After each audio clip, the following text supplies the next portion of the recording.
మరొకసారి సత్యదేవుని సందేశాలని మా ఆత్మీయ కార్యక్రమానికి మిమ్మల్ని ప్రేమతో ఆహ్వానిస్తున్నామండి. ఈ రీతిగా మరి ప్రార్థనా ఛానల్ వారి ద్వారా వాక్యం అందించడం దేవుడు నాకు ఇచ్చిన మరొక మంచి అవకాశాన్ని బట్టి దేవునికి స్తుతి చెల్లించుకుంటున్నాను.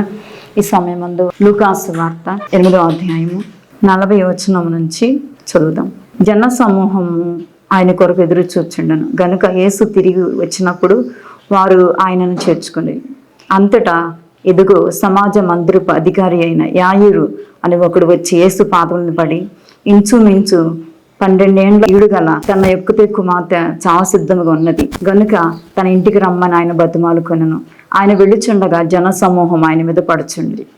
అప్పుడు 12 ఏళ్ల నుండి రక్తస్రావ రోగము గల ఒక స్త్రీ ఎవని చేతను స్వస్థత నొందనిదై ఆయన వెనుకకు వచ్చి ఆయన వస్త్రపు చెంగు ముట్టెను. వెంటనే ఆమె రక్తస్రావం నిలిచిపోయాను. నన్ను ముట్టినది ఎవరని యేసు అడగగా అందరూ మేము ఎరుగమన్నప్పుడు పేతురు ఏలినవాడ జన సమూహములు క్రిక్కిరిసి నీ మీద పడుచున్నారనగా యేసు ఎవడో నన్ను ముట్టెను, ప్రభావము నాలుగు వెళ్ళిపోయినదని నాకు తెలిసినదని తాను మరుగై ఉండలేదని ఆ స్త్రీ చూచి వణుకుచూ వచ్చి ఆయన ఎదుట సాగిలపడి తాను ఎందు నిమిత్తం ఆయనను ముట్టెనో వెంటనే తాను ఎలాగూ స్వస్థత పడినో ఆ సంగతి ప్రజలందరి ఎదుట తెలియజెప్పను. అందుకు ఆయన కుమారి నీ విశ్వాసము నిన్ను స్వస్థపరచును, సమాధానము గలదానవై పొమ్మని ఆమెతో చెప్పాను. చిన్న ప్రార్థన చేసుకుందామండి. మమ్మల్ని విక్కిడిగా ప్రేమించిన మా ప్రియ పరలోక తండ్రి వందనాలు నాయన. సృష్టికర్త మహాదేవుడు తండ్రి నీకు వందనాలు. నీకు మొరపెట్టే వారికి నిజంగా మొరపెట్టే వారికి సమీపంగా ఉన్న దేవుడు తండ్రి నీకు స్తోత్రము నాయన. ఈ మధ్యాహ్న కాలం ముందు మరొకసారి నాయన నీ వాక్యము నీ బిడ్డకు అందిస్తుండగా నాయన ఎంతమంది కోసం ఈ వాక్యం సిద్ధపరిచి వారు అందరి యొద్దకి వాక్యం వెళ్ళడానికి సహాయించండి. నీ మాట వెనగల చెవీకరించుకొని నీ బిడ్డ కలగచ్చేయండి. టీవీ ముందుకు వచ్చిన ప్రతి ఒక్కరు కూడా తండ్రి వాక్యమును అర్థం చేసుకుని మనసు ఇవ్వండి. ఎందుకంటే మీరు వాక్యం అర్థం చేయకపోతే మాకు తండ్రి నిష్ప్రయోజనం అయిపోతుందయ్యా. ఆత్మదేవ పరిశుద్ధాత్మ తండ్రి బిడ్డలతో మీరు మాట్లాడి మీ నామానికి మహిమ తెచ్చుకోమని ఈ వాక్యం ద్వారా అనేకులను ఆదరించమని బలపరచమని మీ చేతులకు మమ్మల్ని అప్పగించి నన్ను కూడా మీ చేతులకు అప్పగించుకుంటూ యేసయ్య పరిశుద్ధ నామంలో ప్రార్థించి స్తుతించి అడిగి వేడుకొంచున్నాం పరమ తండ్రి. చదువుకున్న వాక్యములో నుంచండి 43వ వచనం. అప్పుడు 12 ఏండ్ల నుండి రక్తస్రావ రోగము కలిగిన ఒక స్త్రీ ఎవని చేతను స్వస్థత నందనదై ఆయన వెనుకకు వచ్చి ఆయన వస్త్రపు చెంగు ముట్టెను. వెంటనే ఆమె రక్తధార నిలిచిపోయాను. 12 సంవత్సరాల నుంచి రక్తస్రావ రోగం కలిగిన ఒక స్త్రీ ఎవని చేతను కూడా స్వస్థత పొందుకోలేదంట. ఎంతోమంది డాక్టర్లు సంప్రదించి ఉందో ఆమె ఎవరి చేత కూడా స్వస్థత పొందుకోలేకపోయింది. తనకున్న కష్టం అంతా కూడా అర్థం చేసుకుంది. ఎంతోమంది వైద్యులు ఎన్నో రకాల మరి ఈనాడున్నట్టు ఆనాడు నాటు వైద్యాలు అన్నీ ఉన్నాయో మనకే తెలియదు, కానీ ఎవని చేతను స్వస్థత పొందుకున్నదై నేను యేసు ప్రభు వారి వస్త్రపు చెంగు ముట్టుకుంటే చాలు నాకు స్వస్థత వస్తుందని ఒక విశ్వాసముతో యేసు ప్రభు వారి యొక్క వెనకకు వచ్చి వస్త్రపు చెంగు ముట్టిందండి. సంపూర్ణ స్వస్థత పొందుకుంది. దేవుని నామానికి మహిమ కలుగునుగాక.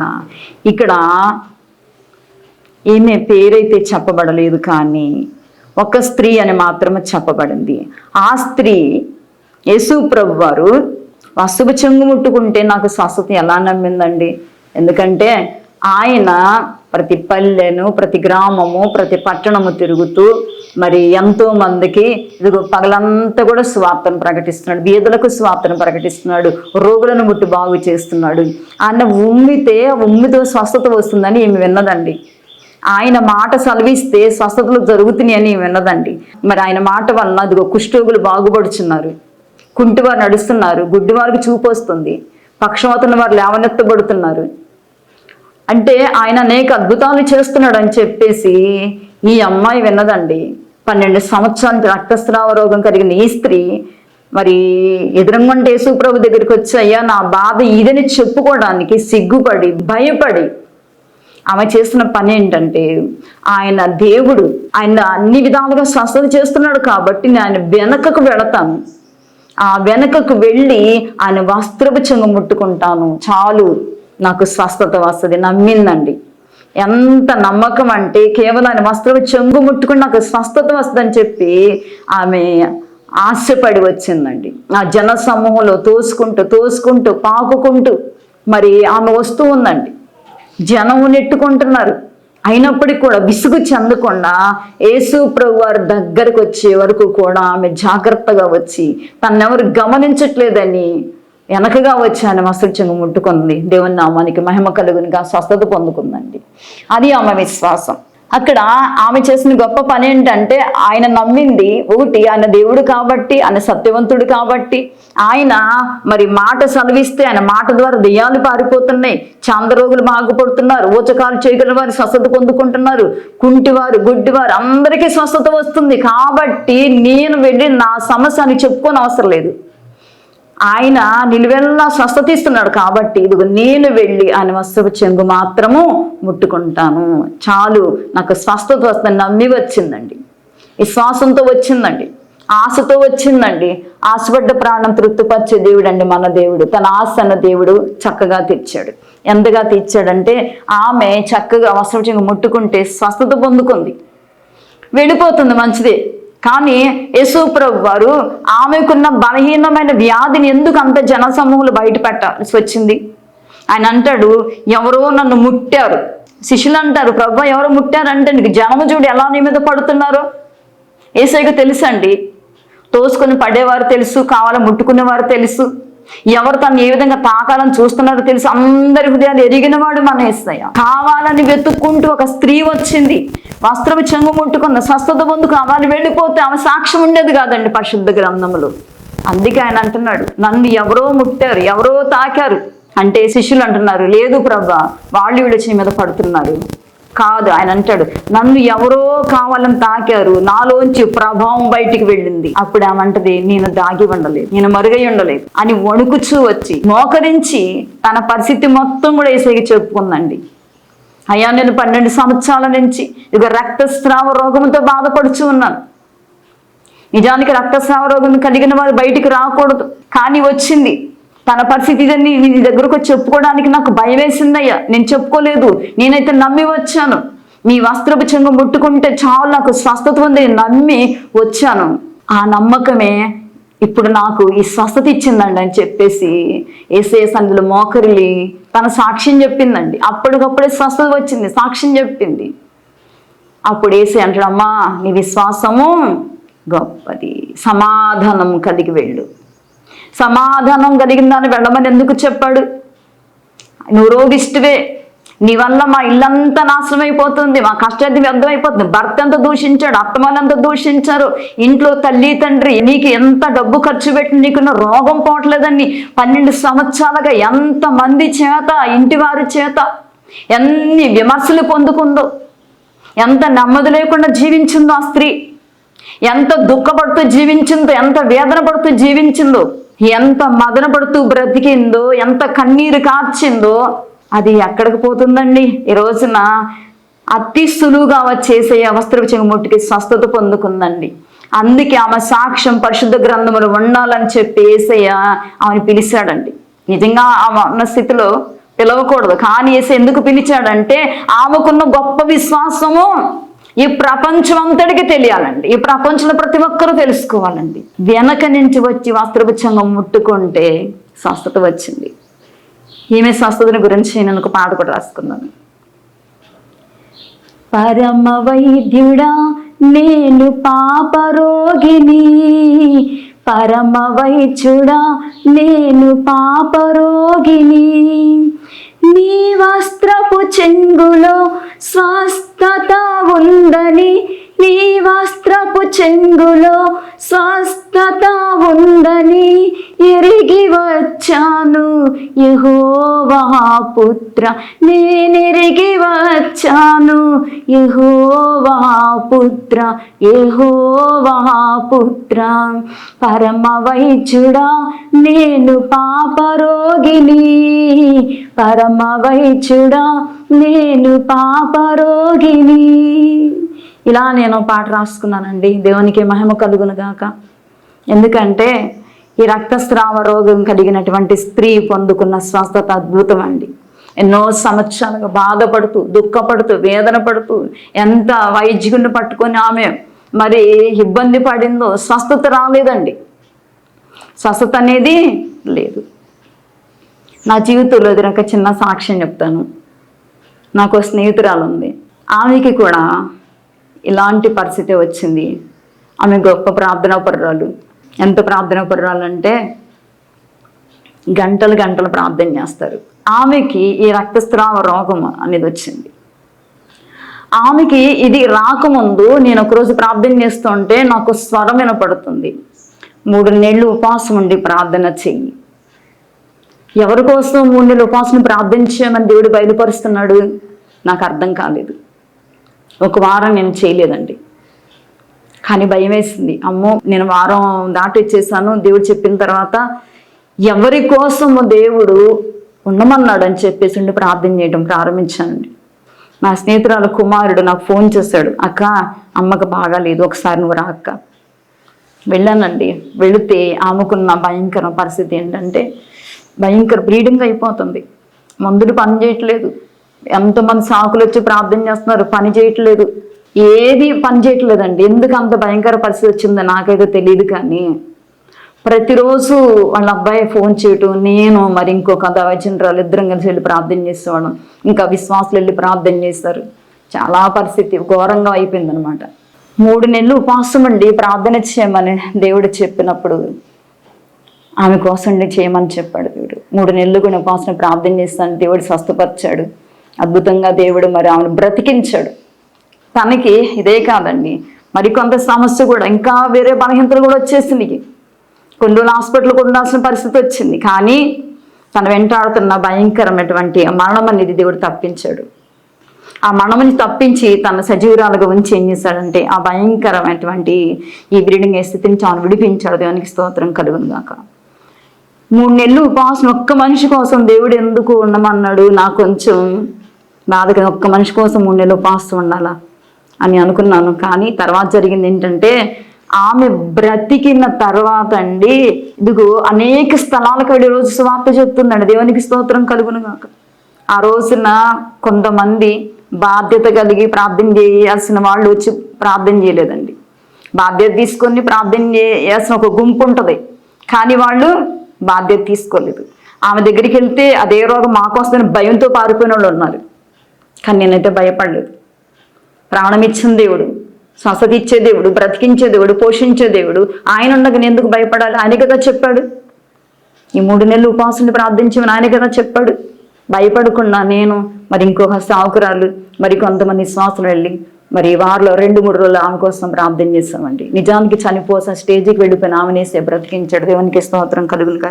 ఈ రోజు నేనైతే అనేక స్థలాలకు వెళ్ళలేకపోతున్నాను, కానీ ఆమెను దేవుడు అనేక స్థలాలకు తీసుకువెళ్ళి సాక్షిగా వాడుకుంటున్నాడండి. ఈ వాక్యానికి ఆమె గురించి ఎందుకు నేను చెప్పగలిగానంటే ఆమె కూడా ఇది భయంకరమైన స్థితికి వచ్చేసింది. దేవుడు స్వస్థపరిచాడు. దేవునికి మహిమ కలుగును గాక. ఇక్కడ కూడా మరి ఈ స్త్రీ ఎంత ఇబ్బంది పడిందో, ఆ సహోదరి అలాంటి పరిస్థితి ఉంటే ఆమె అన్యురాలు కూడా రక్షించబడింది. ఆమె తల్లి, ఆమె తండ్రి, బంధువులు ఎంతమంది ఎన్ని విధాలుగా విమర్శించారు, ఎంత దూషించారు. మీరు ప్రార్థన చేసుకుని మందు బళ్ళు వేసుకోరా, హాస్పిటల్కి వెళ్ళరా, డాక్టర్ దగ్గరికి వెళ్ళరా, కావాలని కొంతమంది, రెచ్చగొడటానికి కొందరు, మరి దేవుడిని దూషించడానికి కొందరు, రకరకాలుగా విమర్శిస్తూ ఉంటే అవన్నీ కళ్ళారా చూస్తానండి.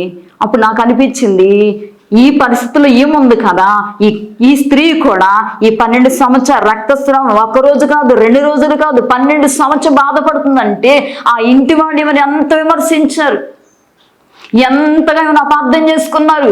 ఈ రోగిష్టి మా కొంపకు తయారైందని ఎంత దూషించారు. ఆ బాధపడిన ఆమెకే తెలుసు. అందుకే సమాధానం కలిగి దానిపై వెళ్ళు అంటారు. అంటే అప్పటి వరకు ఆమెకి హృదయంలో సమాధానం లేదండి. మొదటగా శరీరంలో వ్యాధి ఒకటైతే హృదయంలో సమాధానం లేదు, ఇంట్లో సమాధానం లేదు, ఇంట్లో ప్రేమించేవారు లేరు, ఆదరించేవారు లేరు, ఇంటిలో తన క్షేమం కోరేవారు లేనప్పుడు ఆ తల్లి ఎంత దుఃఖపడిందో, వేదన పడిందోనండి. ఎక్కడికి వస్తే మేలు కలుగుతుందో తెలుసుకొని వచ్చింది, వెతుక్కుంటూ వచ్చింది.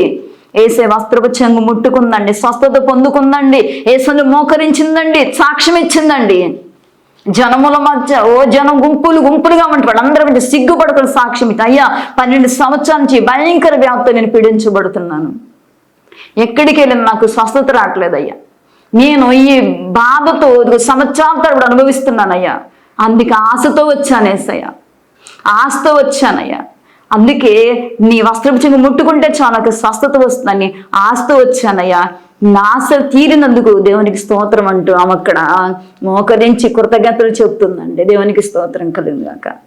ఆయన అంటాడు, ఏమంటాడంటే 48వ వచనం, అందుకు ఆయన, కుమారి నీ విశ్వాసము నిన్ను స్వస్థపరచను, సమాధానము గలదానవే పొమ్మని ఆమెతో చెప్పను.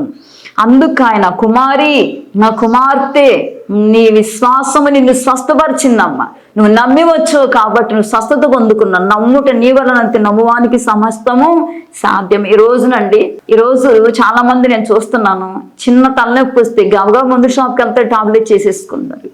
కాసేపు ఒక నుంచి ప్రార్థన చేయలేరా? చిన్న కడుపులో నొప్పి వస్తుంది.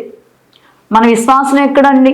ఆనాటి మరి మనం స్త్రీలను చూస్తాం, భక్తులను చూస్తాం, వాళ్ళండి మరి ఎంత వ్యధ చెందినప్పుడు కూడా చివరికి యేసు దగ్గరకు వచ్చారు, గొప్ప సాక్షి సమూహంగా మారిపోయారు వాళ్ళు. ఈ రోజునండి ఎంతో విశ్వాసం ఉంటుంది మనకి, ఎంతో ప్రార్థన చేస్తాం, కానీ చిన్న బలహీనత వస్తే ఏం చేస్తామో ఏమైపోతుందని భయంతో కొంతమంది నిన్ను మందు కూడా మింగేసి వాడు మనం చూస్తున్నాం. మందులు వేసుకోవద్దు నేను చెప్పట్లేదు, డాక్టర్ దగ్గరికి వెళ్ళొద్దు నేను చెప్పట్లేదు, అవసరం తప్పకుండా డాక్టర్ దగ్గరికి వెళ్ళాలి, మందులు వాడాలి, కానీ అయిన దానికి కందానికి మందులు వేసుకుంటే ఆరోగ్యాలమే పోతాయండి. మన ఆరోగ్యమును మన ఆయుష్ను మనమే నాశనం చేసుకుంటున్నామేమో ఆలోచించుకోవాలి కదా. నువ్వు నమ్ముకున్న దేవుడు సర్వశక్తిమంతుడు, మనం ఆరాధించే దేవుడు అసాధ్యమైనవి సాధ్యపరిచే దేవుడు, మనం నమ్ముకున్న దేవుడు కఠినమైన సభలు వచ్చే దేవుడు. ఆయన సందులో మోకరించి విశ్వాసం ప్రార్థన చేస్తే ఆనాడున్న దేవుడు ఈ రోజు ఉన్నాడు కదండి. ఆ రోజు ఆయన దేవుడు, ఈ రోజు ఆయనే దేవుడు. ఆ రోజు 12 సంవత్సరాల రక్తస్రావ రోగ స్త్రీ వాస్తవికంగా ముట్టుకుంటే ఆమె వెళ్ళి వేసేతో మాట్లాడలేదు, అయ్యా నువ్వు నాకు ప్రార్థించి అడగలేదు, కేవలం వెనక నుంచి వెళ్ళిందండి, ఎదరి నుంచి కూడా వెళ్ళలేదు, వెనక్కు వచ్చి వాస్తవికంగా ముట్టుకొని స్వస్థత పొందుకుందండి. ఈ రోజు యేసయ్యకి ఎదురుగుంటా మోకరించి ప్రార్థన చేస్తున్న మన విశ్వాసం ఎంత గొప్పగా ఉంది, మనం చేసే ప్రార్థన ఎంత గొప్పగా ఉందండి. ప్రార్థనలో ఎన్నో ఎన్నో ఎన్నో అంశాలు పెట్టి ప్రార్థన చేస్తాం మనము.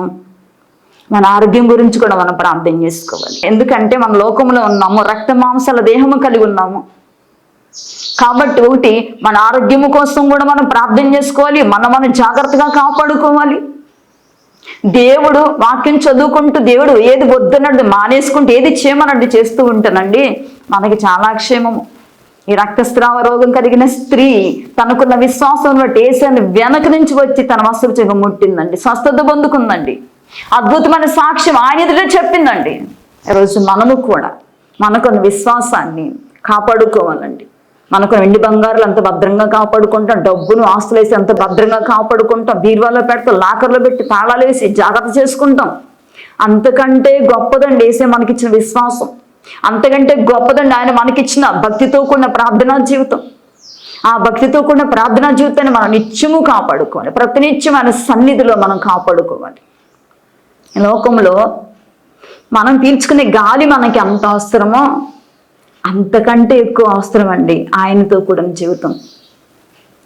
ఈ గాలి పీల్చుకోకపోతే మనం ఎలా హాని పొందుకుంటాం, ఈ గాలి పీల్చుకోవడం మానిపోతే మనం చనిపోతాం.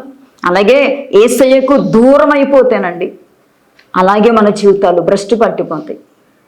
ఎంతవరకు యేసయ్యకి సమీపంగా ఉండటమే మన క్షేమం.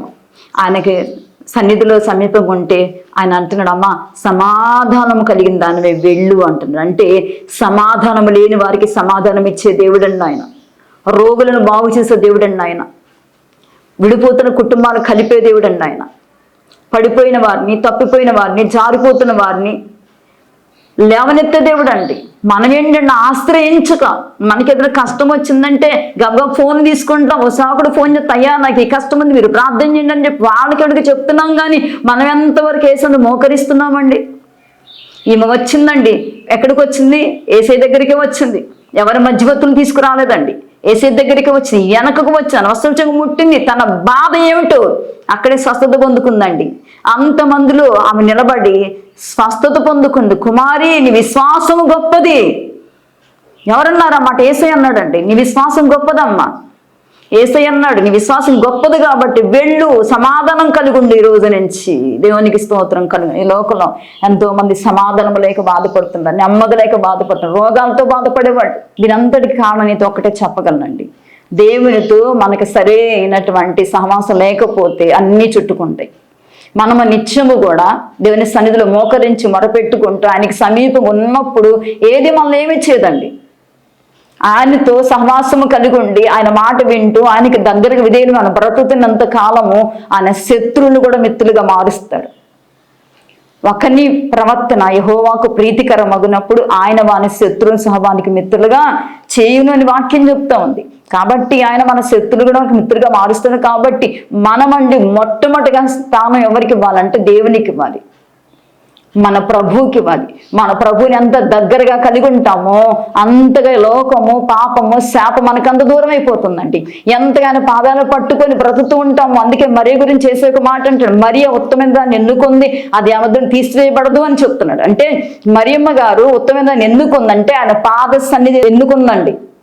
లోకములో వెండి బంగారు ఆస్తుల ఐశ్వర్యము లోకంలో మరి ఏది ఎన్నుకోలేదు. కేవలం ఆయన పాదసంలో కూర్చున్న వాక్యం వినడానికి ఇష్టపడిందండి, ఆయన మాట వినడానికి ఇష్టపడిందండి. ఇక్కడ ఈ 12 సంవత్సరాల రక్తస్రావ రోగం కలిగినటువంటి ఈ స్త్రీ కూడా యేసుని ఎంతగా నమ్మిందంటే ఆయన దేవుడు, ఆయన రక్షకుడు, ఆయన విమోచకుడు, ఆయన పరమ వైద్యుడు. కాబట్టి నా పరిస్థితికి చెప్పుకోవాల్సిన పని లేదు, కానీ వెనక వెళతాను. ఎదుగు నమ్మి వచ్చింది కాబట్టి ఆ ప్రభావం ఆయన నుంచి బయటికి వచ్చాను, స్వస్థపరిచిందండి. దేవునికి స్తోత్రం కలుగును గాక. ఈరోజు మనము కూడా నమ్మితే వాక్యంలోకి మాట అంటే చక్కని మాట, నరులను నమ్ముట కంటే ఆశ్రయించుట మేలు, రాజులు నమ్ముకుంటే కంటే ఆశ్రయించడం మేలు. ఈరోజు మనం ఎవరినన్నా నమ్ముకుంటున్నామండి?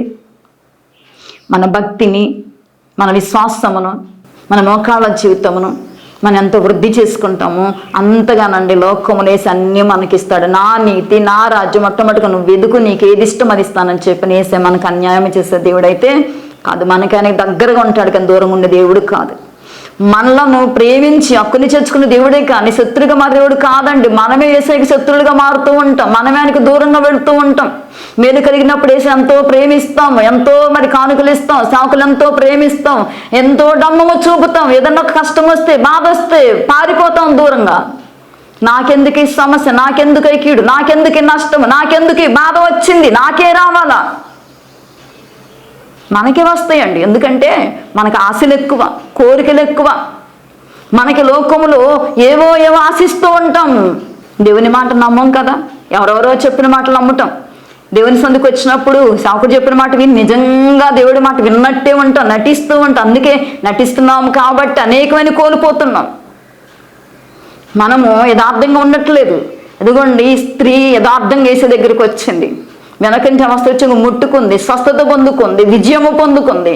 అంతేకాదు యేసును మెచ్చుకున్నాడు. కుమారి నీ విశ్వాసం గొప్పది, సమాధానం కలిగి. ఇదిగో ఇప్పుడు వరకు నీ ఇంట్లో నీకు సమాధానం లేదు కదా, ఈ రోజు నుంచి నేనేమిస్తున్నాను, నీ తల్లితో, నీ తండ్రితో, నీ అత్తమాలతో, నీ భర్తతో, నీ బిడ్డలతో నేను నీకు సమాధానం ఇస్తున్నాను. దేవునికి స్తోత్రం కలుగును గాక. సమాధానం లేకుండా బ్రతుకుతున్న మనం ఈ రోజుల్లో, ఆరోగ్యం లేకుండా బ్రతుకుతున్న మనం ఎక్కడికి రావాలండి? డాక్టర్ దగ్గరికి వెళ్ళాలి, మంచిది. మనము వైద్యం చేయించుకోవాలి, మంచిది. మరి అక్కడ మందులు వాడడం మంచిది, అవి వద్దంటలేదు. కానీ దానికంటే ముందు మనం యేసే పాదాలు పట్టుకోవాలండి. ఆ డాక్టర్లు, ఆ మందులు అవన్నీ కూడా మనుషులకి ఆ జ్ఞానం ఇచ్చింది ఎవరండి? మన యేసయ్యే కదా, మన దేవుడే కదా, ఈ సృష్టికర్త ఆయనే కదా, సర్వాధికారి ఆయనే కదా. ఆయన ఇవ్వకుండా ఏమి కలిగిందండి భూమి మీద? ఆయన లేకుండా ఏదన్నా భూమి మీద కలిగిందని చెప్పగలరా? సమస్తం ఆయనది.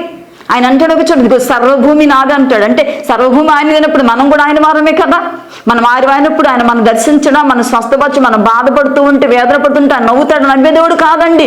మనం బాధపడితే బాధపడే దేవుడు, మనం ఏడుస్తుంటే ఏడ్చే దేవుడు, మన సంతోషించే దేవుడు, మన ప్రయాసపడే దేవుడు అండి. మన దేవుడు మన సమీపం ఉండే దేవుడే కానీ దూరం ఉండే దేవుడు అంత మాత్రము కాదు. అందుకని మనకి సమీపం ఉండే దేవునికి మనం కూడా సమీపంగా రావాలండి. ఆమె వచ్చింది, ఆ 12 సంవత్సరాల రక్తస్రావ రోగం కలిగిన స్త్రీ వచ్చి యేసు సమీపానికి వచ్చిందండి, ఆయన దగ్గరకు వచ్చిందండి, నమ్మి వచ్చిందండి, మేలు పొందుకుందండి. ఈరోజు మనం నమ్మట్లేదు కాబట్టి, విశ్వాసం కలిగి ఉండట్లేదు కాబట్టి, మొట్టమొదటి విశ్వాసాన్ని కోరి, మొట్టమొదటి ప్రార్థన కోల్పోయి, మొట్టమొదటి పరిస్థితిని పక్కన పెట్టేస్తున్నాం కాబట్టి అనేక ఆశీర్వాదాలు దృష్టి ఎత్తుకొని పోతున్నాడు. వద్దు, మనంతో కష్టపడి కన్నీరు గాచి మోకాళ్ళ మీద ఉండి ప్రార్థన చేసి పొందుకున్నామని కూడా ఈరోజు ఎందుకు పోగొట్టుకుంటున్నామంటే, ఆరోగ్యం ఎందుకు పాడైపోతుంది, ఆశకాలం ఎందుకు తరిగిపోతుంది, దేవుని నమ్మకంగా ఉండట్లేదు. అది నమ్మకస్తులకేసే మెండైన దీవెనిస్తాడండి. నమ్మకంగా ఉండాలి, దేవునికి నమ్మకంగా ఉండాలి, సంఘంలో సాకుకు నమ్మకంగా ఉండాలి, కుటుంబంలో ఇంటి యజమానికి నమ్మకంగా ఉండాలి, మన బిడ్డలకు నమ్మకంగా ఉండాలండి, మనం ఎక్కడున్నక్కడ నమ్మకంగా ఉండాలండి. ఆ నమ్మకత్వం మనలను పరిశుద్ధులుగా మారుస్తుంది, పరలోక రాజ్యం స్వతంత్రించుకునే వారిగా చేస్తుంది, ఈ లోకంలో సాక్షులుగా ఒక సాక్షి సమూహంలో మనం చేరుస్తుందండి. కాబట్టి ఇంత గొప్ప రక్షణను మనము నిర్లక్ష్యం చేసుకునే వారం కాకుండా, ఇంత గొప్ప స్వస్థత చేసాను పక్కన పెట్టేవారం కాకుండా, ఓ పక్క ప్రార్థన చేసుకుంటూ ఆయన పరమవైద్యుడు, ఆయన స్వస్థపరిచేవాడు ఎరుగుండి కూడా మనకోసారి గుడ్డి నిర్ణయాలు తీసుకుంటూ ఉంటాం, తప్పు నిర్ణయాలు తీసుకుంటూ ఉంటాం. అవే మనకి ఏమవుతున్నాయి అంటే చివరికి మనకి శాపాలుగా మారిపోతున్నాయి. మనకి స్వస్థత రావాల్సింటే స్వస్థత రాకుండా దూరంగా పడిపోతుంది. కారణం ఎందుకంటే మనము ఇదిగోండి, ఈ స్త్రీ చెప్తుంది, విశ్వాసంతో చెప్తూ ఉంది, అవిశ్వాసం చెప్పట్లేదు. అయ్యా నీ వస్త్రవచ్చంగా ముట్టుకుంటే ఆ స్వస్థ నమ్మి వచ్చానయ్యా, నేను ఎదురు నీకు వచ్చి నా సమస్య చెప్పుకునే ధైర్యం లేక వెనక నుంచి వచ్చానయ్యా, నాకు స్వస్థత వచ్చిందయ్యా, నా బాధ నుంచి విడుదల పొందుకున్నానయ్యా అని చెప్పి అన్నిటి దాని దగ్గర కృతజ్ఞతలు చెప్పుకుంటుందండి. ఈరోజు ఇంత గొప్ప దేవుని మనం కలిగిన కూడా సమస్య వచ్చండి పరిగెత్తుతామండి. మొదటిగా డాక్టర్ దగ్గరికి వెళ్ళకముందు ఏసీ దగ్గరికి రావాలి. ఏ కష్టం వచ్చినా, ఏ బాధ వచ్చినా ఏసీ దగ్గర వచ్చి మన పరిస్థితి మొత్తం ఆయనకి చెప్పి తర్వాత మనం వెళ్ళాలండి. మనం వెళ్ళే ప్రతి వ్యక్తి దగ్గర కూడా మనలను ఆయనే తోడుకుని వెళ్ళి మన ప్రతి సమస్యను త్వరగా పరిష్కరిస్తాడండి. త్వరగా పరిష్కరించి దేవుడిని మనం పక్కన పెట్టేసి మనం నిర్లక్ష్యంగా ఉంటే ఎలాగండి? నిర్లక్ష్యం మానుకొని జీవిద్దాం. ఎందుకంటే మన దేవుడు పరమ వైద్యుడు అండి, స్వస్థపరిచే దేవుడు అండి. నిరాధారంగా ఉన్నటువంటి స్థితిలో ఉన్న వారిని సైతము దేవుడు స్వస్థపరిచే దేవుడు అండి. పడిపోయిన వారిని, తప్పిపోయిన వారిని, జారిపోతున్న వారిని మరలా మరలా మరలా కనికరించే దేవుడు అండి. మానక దయ చూపే దేవుడు అండి, మానక కృప చూపే దేవుడు అండి. ఇంత గొప్ప దేవుని సన్నిధిలో మనము ఎదుగోండి. ఈ స్త్రీ ఎలా తన విశ్వాసం కనబరుచుకుందో, ఎలా స్వస్థత జయం పొందుకుందో, యేసయ్య ఆమెను ప్రశంసిస్తున్నాడు, పొగుడుతున్నాడు. అమ్మా కుమారి, నీ విశ్వాసము గొప్పది, నీ విశ్వాసం స్వస్థపరిచింది, సమాధానం కలిగి వెళ్ళు. సమాధానం లేని స్థితిలో ఉంటున్న మన జీవితాల్లో సమాధానం ఇచ్చేది యేసయ్యనండి. అందుకే ఎల్లప్పుడూ సమాధానం కొరకు మనం ప్రార్థన చేసుకోవాలి. కాబట్టి మధ్యాహ్న కాలం ముందు యేసయ్య మనతో చెప్తున్న మాట ఏంటంటే, 12 సంవత్సరాలు రక్తస్రావ బాధపడినటువంటి ఆ వ్యక్తి యేసయ్య వెనకకు వచ్చి వస్త్రపుచ్చంగా ముట్టి స్వస్థత పొందుకుందండి. దేవునికి స్తోత్రం కలుగునుగా, మహిమ కలుగునుగాక. ఎందుకంటే ఆయన మన దేవుడు, ఆయన ఏదైనా చేస్తాడు, అసాధ్యములు సాధ్యపరుస్తాడు, కఠినమైన సఫలపరుస్తాడు, నమ్ముటి నమ్మానికి సమస్తము సాధ్యం అన్నాడు. కాబట్టి మన జీవితాల్లో దేవుడు ఆనాడు చేసిన కార్యాలు కూడా చేయడానికి ఇష్టపడుతున్నాడండి. ఆమె సమూహాలకు వెళ్ళలేదు, కేవలం యేసయ్య దగ్గరకు మాత్రమే వచ్చింది, స్వస్థత పొందుకుంది, విడుదల పొందుకుంది. దేవుడి కొద్ది మాట దీవించును గాక. వందనాలు.